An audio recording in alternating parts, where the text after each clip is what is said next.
असम के भूतपूर्व मुख्यमंत्री हिमंत बिश्व शर्मा आने वाले 30 अप्रैल को सिलकुड़ी क्षेत्र में एक जनसभा को संबोधित करेंगे। किशोरनाथ के पक्ष में आयोजित जनसभा में बड़े पैमाने पर भाजपा के भारी भरकम वरिष्ठ दिग्गज हस्तीगण मौजूद रहेंगे और अन्यथा कार्यक्रम में भाजपा दल के बोड़खला विधानसभा केंद्र के उम्मीदवार किशोरनाथ को विजयी करवाने के क्षेत्र में अपना भाषण रखेंगे। आम जनता को इसमें सहयोग किए जाने का जहां अपील किया जा रहा है, तो इस दौरान भूतपूर्व बोड़खला के विधायक किशोरनाथ ने संदर्भ में पत्रकारों के साथ बातचीत के दौरान विस्तारित तौर पर खुलासा भी किया और जानकारी भी दिया। আমি দেখতে পাচ্ছি আর জনগণের যেটা আমি ভালোবাসা আর সমর্থন যেটা পাচ্ছি সেটা সত্যিকারেই আমি যেটা নাকি আমি সত্যি বলতে গেলে যে সেটা আমি যেটা ভাবছিলাম না যে এত তাড়াতাড়ি এত ভালোবাসা জনগণ যেটা বলছেন সেটা সত্যিই বলছেন যে আমরা শুধু সময়ের অপেক্ষা করছি। গত 5 বছর বড়খলার জনগণ খুব দুঃখে কষ্টে দিন কাটিয়েছে। সেটা বড়খলার এক প্রত্যেকে দিকে ঘরে ঘরে জিজ্ঞেস করে আপনি পাবেন।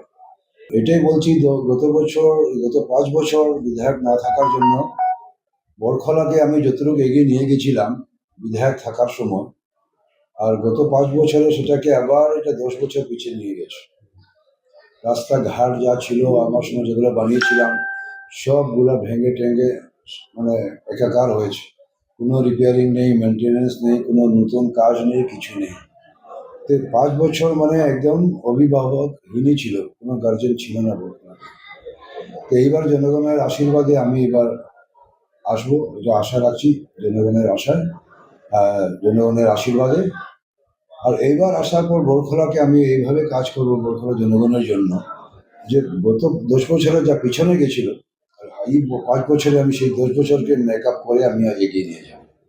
মুখ্যমন্ত্রী মহাশয়, আমাদের আসামের মাননীয় মুখ্যমন্ত্রী মহোদয়, উনি 3 তারিখ আমাদের কাছাড়ে সফরে আসছেন।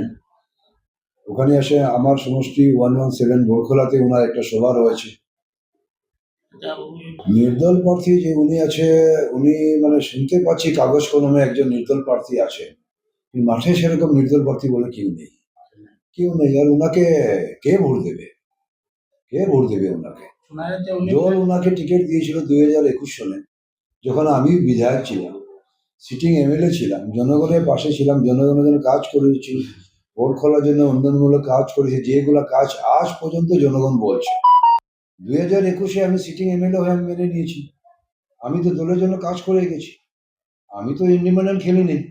তারপর দল আমাকে যেখানে যেখানে দায়িত্ব দিয়েছে প্রত্যেক দায়িত্ব আমি পালন করেছি। তো সেই কাজের মূল্যায়ন করে দল আমাকে আবার মনোনয়ন দিয়েছে।